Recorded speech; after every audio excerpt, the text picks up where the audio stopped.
Hello, AP Psychology students.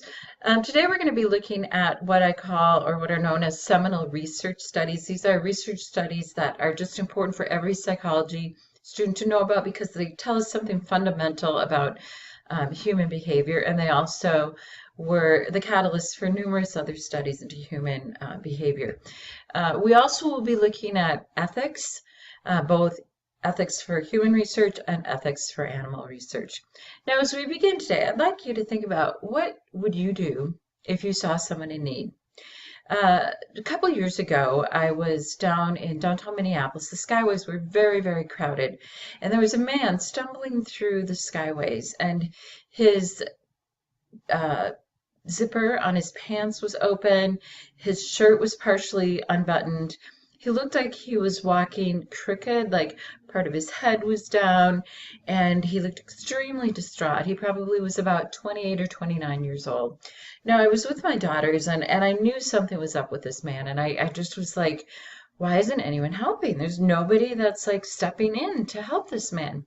And I said, I'm going to help him. And my daughters were like, no, Mom, you're going to get hurt. You can't do that. And I said, okay, well, I'm calling 911 and I'm going to follow this man because, I mean, there are a couple of things that could happen, right? He could go to a stairway, fall downstairs and get traumatic brain injury. Or worse yet, he could get in a car and cause injury to somebody else. Clearly, this man had a problem. Yet, literally, it was a very, very crowded day, and I'm sure well over 100 people passed by him and basically turned their head. So I'm going to show you a video of something like this that occurred in London, and then we're going to talk about the story of Kitty Genovese. Place like this street in New York City, if you were unfortunate enough to be the victim of a crime or taken ill unexpectedly, you might think that surrounded by all these people, someone would intervene. After all, isn't there safety in numbers? Psychologists say no. Research suggests that often a victim is less likely to receive assistance when surrounded by a group rather than a single bystander. When people are in a crowd, it's easier to pass the buck. It's what psychologists call the diffusion of responsibility. Liverpool Street Station in London, a busy thoroughfare for commuters. Unknown to these passers-by, Peter is an actor. As part of an experiment on bystander apathy, he's pretending to be ill. Help! Help! How long before he gets help? Please, help! Help me, sir. Please help me. Helping would be inconvenient or even risky. He lies there for more than 20 minutes and no one raises an eyebrow. Please, somebody help me. It's always very distressing to watch situations like this where people are obviously suffering and no one's actually helping them. But what we have here is two conflicting rules. One is the rule we ought to help, and the other is the rule that we ought to do what everybody else is doing. And here you have effectively a group of strangers who are exerting the pressure not to intervene, not to help, and it's very difficult to rebel. Ruth, another actor, takes Peter's place. How long before she receives help?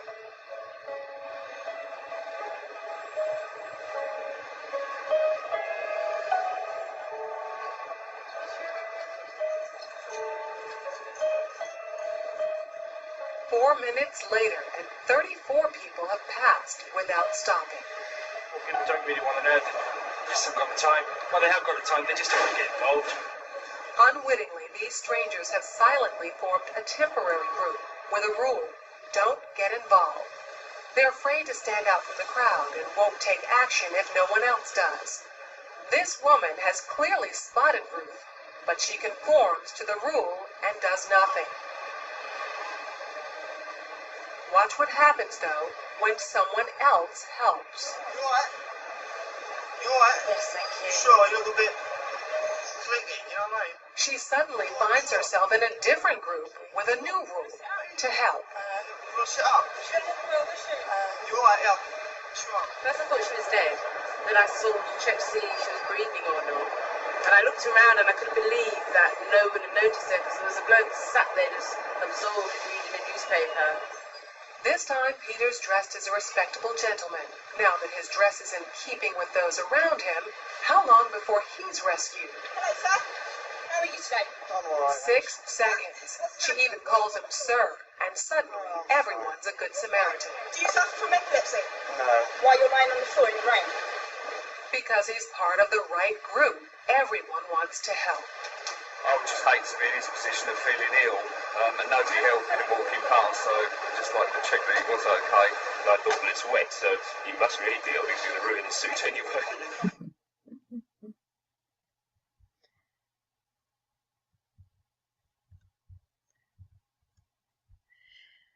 Okay, so getting back to Kitty Genovese, what this video made clear was that in some cases, people can go a very long time, obviously needing some kind of help, and people will walk right past. I think what stands out to me about this video is when the one man was supposedly in the right social group, he managed to get more help.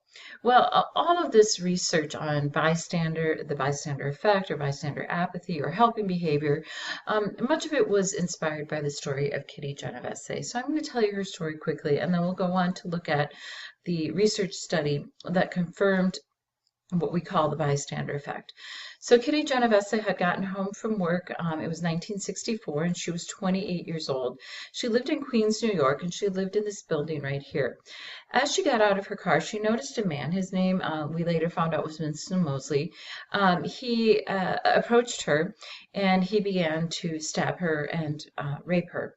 As he saw the lights in the building turn on, he left the scene, and she tried to crawl towards a police call box. After a period of minutes, Winston had noticed that the lights had gone off, and so he went on to go back and continue attacking her.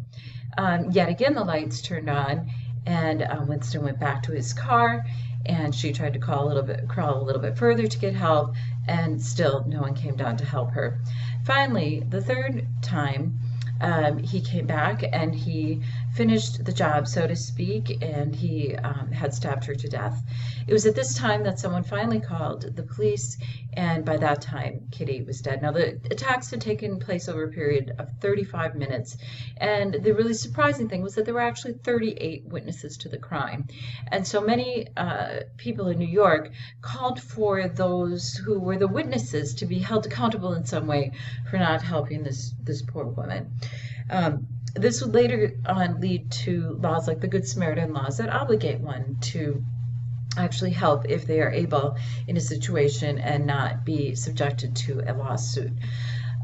Now, Layton and Darley were two researchers who were really interested in trying to understand what was going on behind the scenes of this situation. Why didn't people call?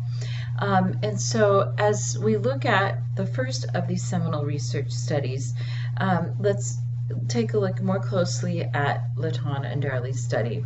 Now, this study illustrated something we call the bystander effect, and like I said, the names that you should know that go with this are Layton and Darley.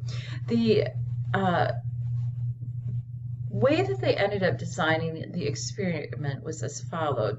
Their hypothesis, first of all, was the greater the number of bystanders, the less likely someone will offer help.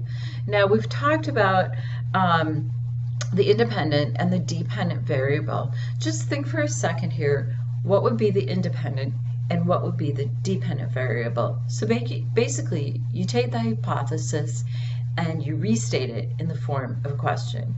So just think about this for a second. So let's restate it in a form of a question, okay?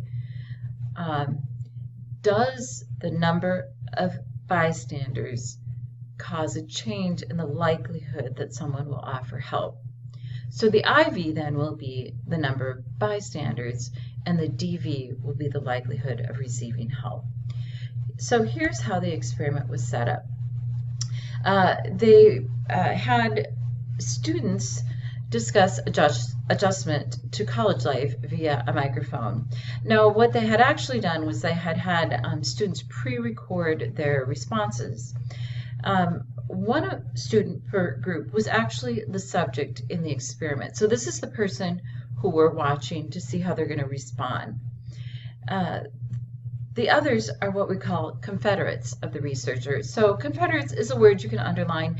Let's say that I was the lead researcher and I had all of you working for me. You would be my confederates. I get someone in from the outside. They're going to be my subject. They're the ones that I'm interested in studying.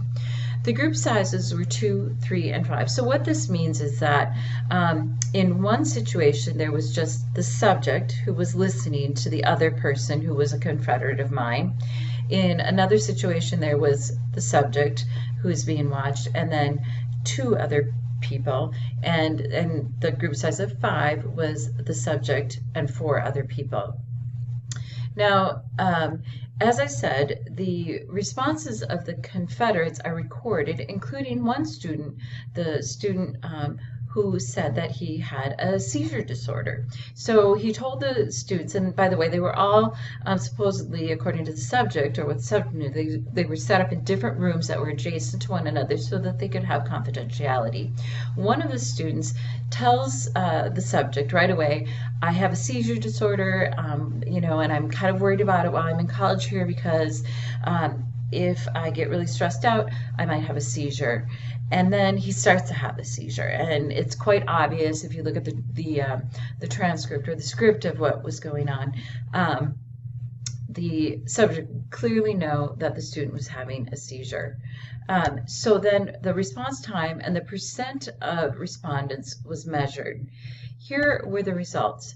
The results that were when there was just one bystander present, as you can see here, in 85% of the trials, the person went and tried to find help for the person who they believed was having a seizure. The hypothesis was confirmed because, as you see, when there were 2 other bystanders or 4 other bystanders, especially when we get down to 4, the percent who helped dropped dramatically down to only 30% with 4 bystanders.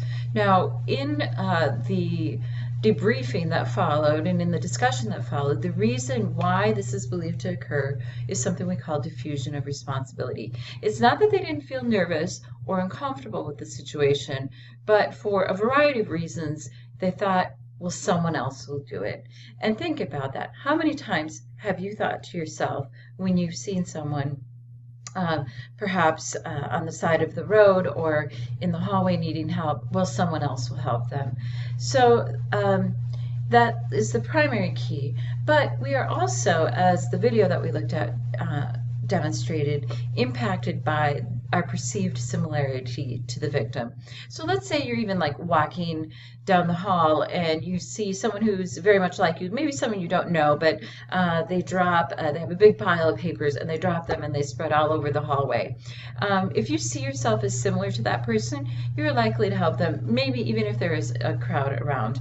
But if nobody really knows this person, it's likely that someone won't stop and help. I think it's important to know this particular research study because it does make one aware. When I saw that man walking through the Skyway, I knew that something had to be wrong with him. I thought perhaps he was even having a stroke because of the way that he was walking lopsided with his head to one side. And so when you're aware of this, you know, yeah, there are lots of people around, and if I don't help, possibly no one will. So keep that in mind the next time that you see someone in need. Now, in my next video, I'm going to continue about talking about seminal research studies and move on into ethics of research.